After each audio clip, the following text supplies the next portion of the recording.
Bonjour à tous, aujourd'hui dans cette nouvelle vidéo, on va faire la suite de ce qu'on a fait l'autre jour. Sur la première vidéo de la chaîne, vous avez vu qu'on avait extrait le bloc moteur de l'intérieur de l'Austin Mini. Aujourd'hui on va se concentrer un petit peu plus sur le démontage. Il y a certaines parties de la vidéo que j'ai pas forcément pris le temps de filmer. Souvent les carters sont déjà démontés, surtout le carter d'embrayage, ainsi que le côté du carter de distribution est déjà démonté. Et donc sur le début de la vidéo, on va tout de suite procéder par l'extraction de l'embrayage. Je vous invite à regarder la vidéo entièrement et puis voir ce qu'on y fait, tout simplement. Donc, une fois qu'on a dévissé notre écrou, là je l'ai fait hors caméra, mais en gros après vous avez cette petite rondelle qui a des petites cannelures dedans. On prend notre tournevis, il va sortir tout seul, ça c'est pas compliqué. Ensuite pour arracher l'embrayage, pour l'arracher ça fait partie des pièces les plus dures à enlever de ce moteur. Il vous faut impérativement cet outil. Moi je l'ai acheté sur un kit. Il y a des vis pour les embrayages vertaux et des vis pour les embrayages pré-vertaux. Vous avez une chance sur deux pour que sur le moment ça vienne. Ne cassez pas votre outil, ça sert à rien de forcer, laissez-le en pression toute une nuit ou pendant plusieurs heures parce que de toute façon c'est fort pour eux qu'ils viennent pas. Avec ça on a cette petite pièce. Cette petite pièce là elle a une forme particulière. On a notre vis comme ça. Et là ça va venir comme ça. Donc ensuite on va avoir mes trois vis, moi je sais que c'est celle-là qu'il me faut. Il faut juste les essayer, donc ici vous avez trois trous qui se trouvent au niveau des ressorts. Vous les enfoncez dedans, vous les vissez, normalement ça doit se visser à la main. Par exemple si je le fais avec celle-là, ça commence à se visser et après vite ça force. Donc ne cherchez pas, c'est que c'est pas celle-là, n'essayez pas de la forcer, vous allez flinguer les pas. Je place donc mon petit truc noir dans mon embrayage, je place le tout. Je centre un minimum, hop je visse, je prends donc sur mon modèle moi c'est un boulon de 24. Là ce que je vais faire c'est que je vais précharger un petit peu le truc. Faites bien attention que chaque goujon il soit assez au même endroit et qu'ils soient tous vissés. Par exemple celui-là il n'est pas en pression. Et le but ça va être d'avoir une pression assez homogène. Donc n'hésitez pas à desserrer un petit peu. Après, donc, pour les mains aussi c'est vissé. Et mettre 2-3 copiers pour que ça soit bien serré, bien visser à la place. Hop, là on va presser un petit peu celui-là. Donc ça c'est pareil, j'ai un grand maquet, mais en fait ça se visse tout seul, j'ai pas besoin de sortir. Hop, je continue de redévisser un peu celui-là.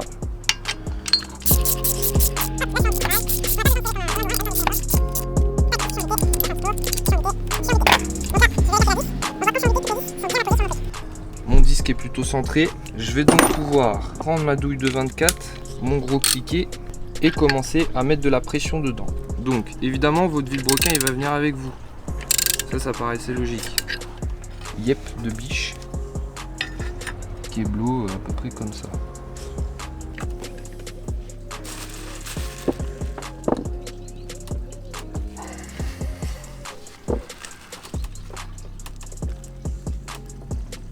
Donc voilà, moi je l'ai serré le plus que je peux. Le mien est coincé, parce que je vous avais dit, de toute façon c'est comme ça, hein. Ici ça chauffe énormément, les contraintes sont régulières, donc c'est normal qu'ils viennent pas. Il existe plusieurs méthodes, soit vous le laissez en pression comme ça, en pré-contrainte pendant un certain temps. Sinon vous allez faire comme moi, c'est pas grave du tout, vous pouvez le faire. On va chauffer ici avec un chalumeau la gouttière en acier qui est juste là, je sais pas si vous voyez. On va s'attaquer en attendant que l'embrayage essaye de sortir un petit peu, je l'ai laissé sous pression. On va s'attaquer à la partie distribution. Moi je vais changer la partie distribution, déjà parce que c'était ce moteur c'est un 1300, enfin 1275. Il a une chaîne de distribution double, enfin, il y a un tendeur de chaîne, donc ça c'est plutôt pas mal. Mais c'est une chaîne de distribution simple, et au fur et à mesure des kilomètres, surtout que celle-là elle doit être d'origine, que la chaîne de distribution vieillit, elle commence à s'allonger. Et là, l'allongement de cette chaîne décale le calage de mon arbre à cam de distribution par rapport à mon vilebrequin. Et ça, on n'en veut pas parce que c'est une perte de rendement. Donc moi, je vais changer ce système fabriqué par Med, je crois, qui est à courroie et pas à chaîne. Ça évite déjà dans un premier temps, il n'y a plus d'élongation. Alors effectivement, la chaîne, elle peut durer la durée de vie du moteur et la courroie, il faut la changer plus souvent. Mais en termes de fiabilité, de rendement, c'est bien meilleur une courroie. En plus de ça, ça amortit nombre d'harmoniques que peut créer notre vilebrequin à 3 paliers. Donc on va commencer par le tendeur de chaîne.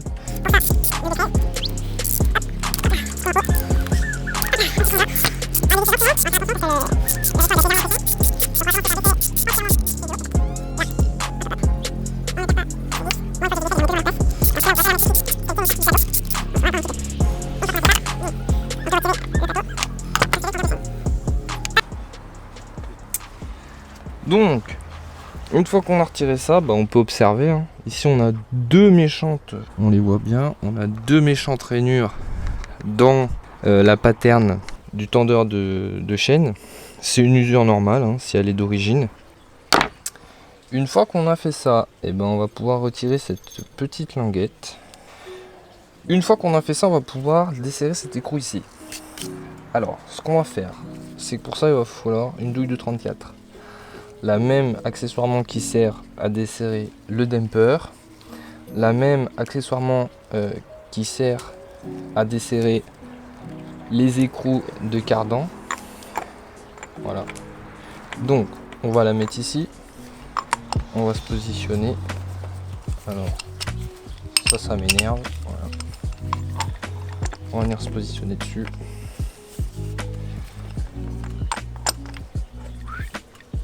On va recaler un petit peu ça, un petit peu plus haut. Et là, le but, ça va être de donner un coup de marteau, pas forcément comme un bourrin, mais juste assez pour le desserrer. Hop là. J'ai pas tapé fort, c'est juste pour le débloquer en fait. Un petit peu comme le feu une clé à choc. Une fois que c'est fait, on peut tout simplement venir le desserrer à la main. Ça c'est plein de graisse de toute façon, hein, ça baigne dans l'huile, donc souvent c'est pas très serré.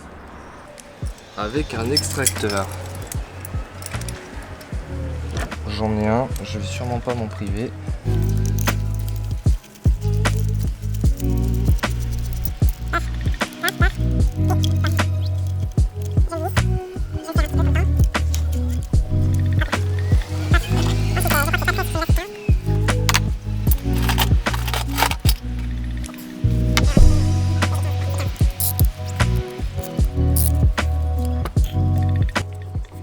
Et voilà, il est défait.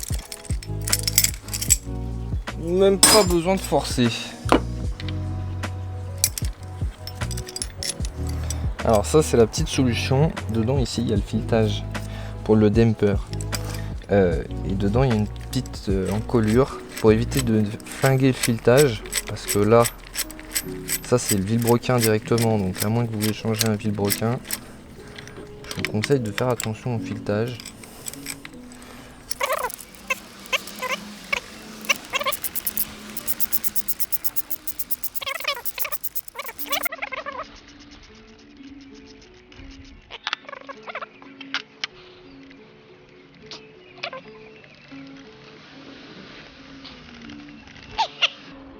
Tic. Et voilà, tout ça c'est démonté.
Pas à faire levier un petit peu partout.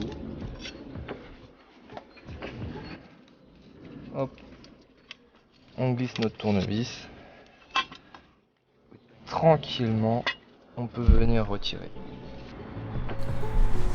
Ici derrière, vous avez le joint. Et celui-là, bien évidemment, je vous conseille de le commander et de le changer. Vous avez un autre petit joint qui est à retirer. Pour le retirer, même principe, la méthode 12 va largement suffire. Il faut juste un petit maillet et votre tournevis. Vous glissez dessous, vous tapotez gentiment.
Ils peuvent vite commencer à lâcher, mais n'hésitez pas à quand même serrer assez fort quand même.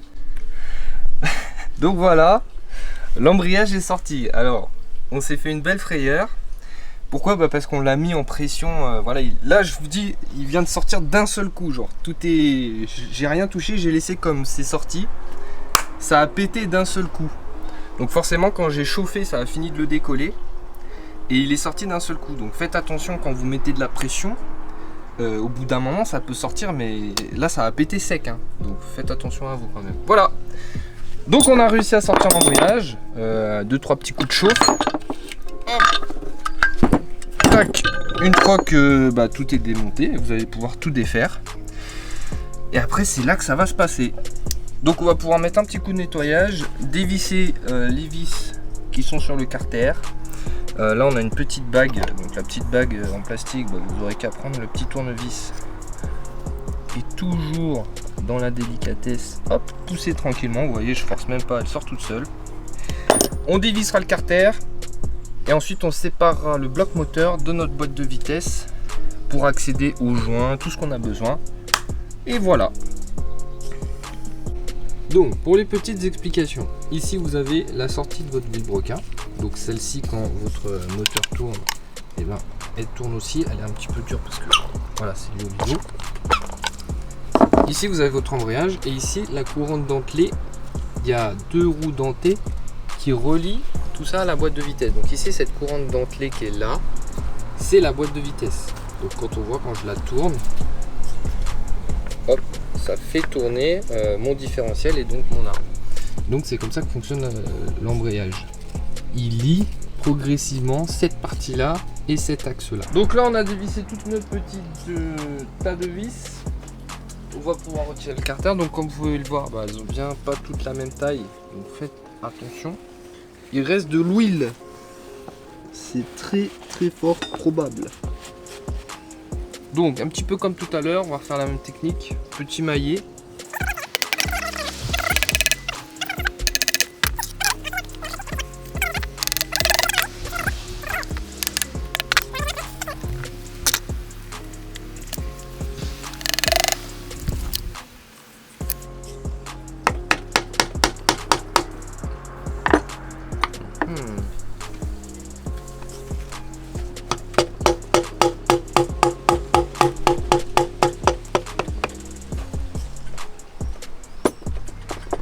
Alerte à lui!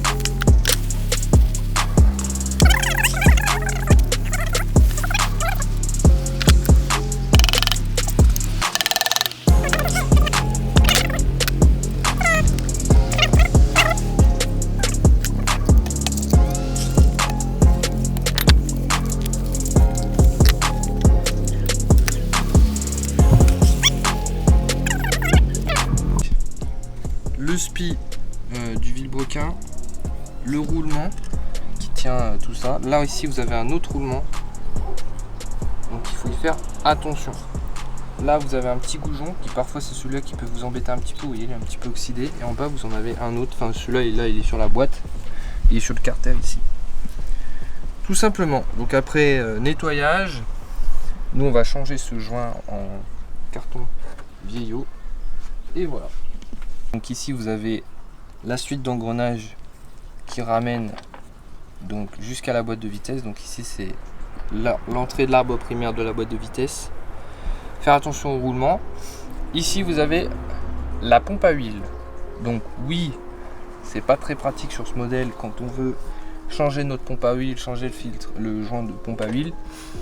Il faut impérativement démonter tout ce bazar. En fait, la pompe à huile, elle est reliée directement sur l'arbre à cam en fait. Il y a plusieurs modèles. Il y en a où c'est un pignon, il y en a d'autres où c'est un plat. Et donc en fait, ce qui fait tourner notre pompe à huile, c'est l'arbre à cam. Donc en général, c'est peu probable qu'on perde notre arbre à cam et donc que la pompe à huile ne soit plus engagée.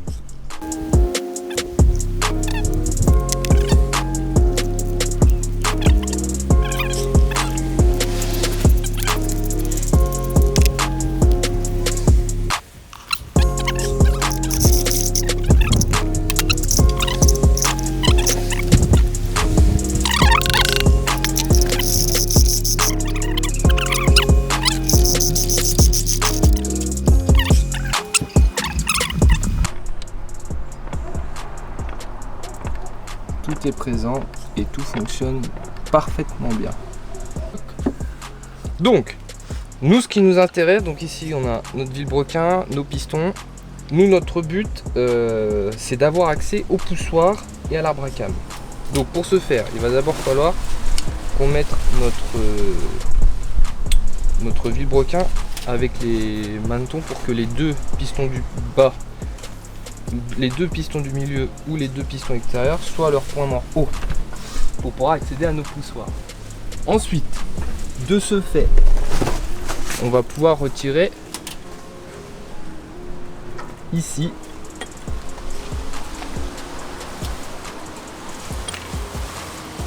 alors il faut qu'on incline encore un petit peu, ça passe au millimètre. L'incliner un petit peu en haut comme ça.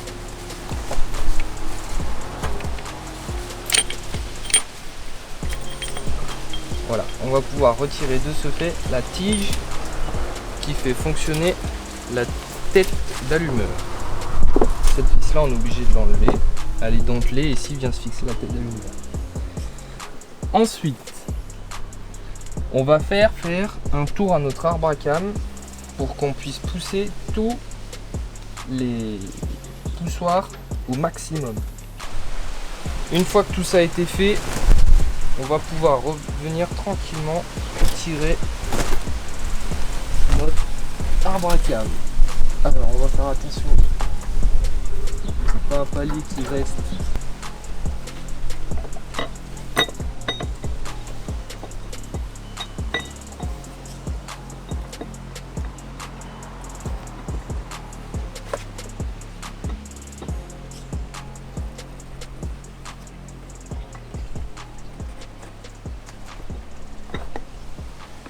Donc ça sert à rien de forcer pour rayer les paliers du... Ça sort sans forcer. Et voilà. Donc en bas on voit clairement les petits poussoirs.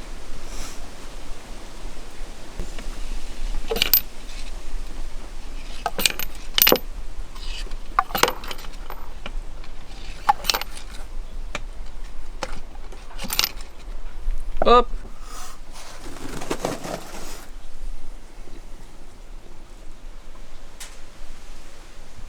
Donc voilà, c'est la fin de cette vidéo. Vous aurez vu entre guillemets un petit peu toutes les spécificités qu'on avait besoin pour continuer de démonter ce moteur. J'espère que ça aura pu vous aider. Si vous avez des questions, n'hésitez pas à les laisser en commentaire. Sur la prochaine vidéo, vous verrez tout simplement la suite. Ça va être surtout le remontage et une bonne partie de nettoyage avant le remontage de tous les joints. Si la vidéo vous a plu ou des questions, n'hésitez pas à les laisser en commentaire.